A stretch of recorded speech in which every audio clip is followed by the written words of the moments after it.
മേഘങ്ങൾക്കിടയിലൂടെയാണ് ഇന്നത്തെ യാത്ര. നല്ല തണുത്തുറഞ്ഞ കാറ്റും ചുറ്റും പർവ്വതങ്ങളും 105 ബുദ്ധിസ്റ്റ് സ്തൂപാസും ഒക്കെയാണ് ഇവിടം. മണ്ഡല ടോപ്പ്.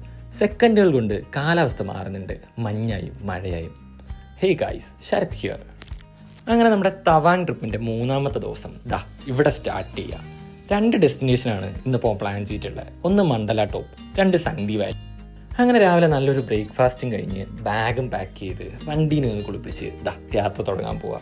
ഏകദേശം 32 കിലോമീറ്റർ ഉണ്ട്, 1 hour റൈഡ്.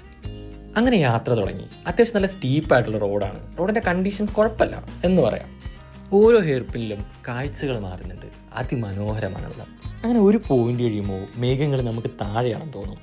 അത്രയും നല്ലൊരു ബ്യൂട്ടിഫുൾ റൈഡായിരുന്നു ഇന്നത്തെ. അവസാനം മണ്ഡല ടോപ്പിലെത്തി. കൊള്ളാം, നല്ലൊരു പീസ്ഫുൾ സ്ഥലം. കുറച്ചധികം നേരം സ്പെൻഡ് ചെയ്യാനൊക്കെ വന്നിരിക്കാൻ പറ്റിയൊരു സ്ഥലമാണ്. ഇവിടെ കുറച്ചധികം സ്തൂപങ്ങളുണ്ട്, 105 സ്തൂപങ്ങളുണ്ട് ബുദ്ധൻ്റെ. കാലാവസ്ഥയാണെങ്കിൽ പറയേണ്ടതില്ല, ഇങ്ങനെ മാറിക്കൊണ്ടിരിക്കുക. ഒന്ന് ഫോൺ എടുത്ത് ക്ലിക്ക് ചെയ്യാൻ വരുമ്പോഴേക്കും ഫുൾ കോട കൊണ്ട് നിറഞ്ഞിട്ടുണ്ടാവും. അങ്ങനെ കുറച്ച് ഫോട്ടോസും വീഡിയോസൊക്കെ എടുത്ത് കുറച്ച് നേരം പീസ്ഫുള്ളായിട്ട് ഇവിടെ സ്പെൻഡ് ചെയ്തതിന് ശേഷം താഴേക്ക് ഇറങ്ങി.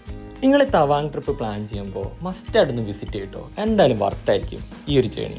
അങ്ങനെ മണ്ഡല ടോപ്പിൽ നിന്നുള്ള റിട്ടേൺ യാത്രയിലാണ്. ലെഫ്റ്റ് സൈഡ് ഒരു കഫേയും മുറ്റത്തൊരു ഗ്രൗണ്ടും ചങ്ങായിമാർ വോളിബോൾ കളിക്കുന്നുണ്ട്. ജാതി വ്യൂ ആണെന്നറിയോ, ചുറ്റും മലകളും നടുക്കൊരു ഗ്രൗണ്ടും.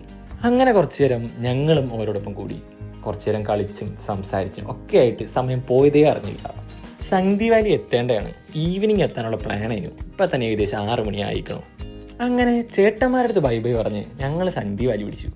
ഏകദേശം 8 മണി കഴിഞ്ഞപ്പോഴേക്കും സംഗ്തി വാലി എത്തി. പതിവ് പോലെ തന്നെ സ്റ്റേ ഒന്നും ബുക്ക് ചെയ്തിട്ടില്ല. പിന്നെ പ്രത്യേകിച്ച് ഈ ഒരു ഏരിയയിൽ ജിയോ സിമ്മിന് റേഞ്ച് ഇല്ല കേട്ടോ. എയർടെലാണെങ്കിൽ കുഴപ്പമില്ലാത്ത റേഞ്ച് കിട്ടും.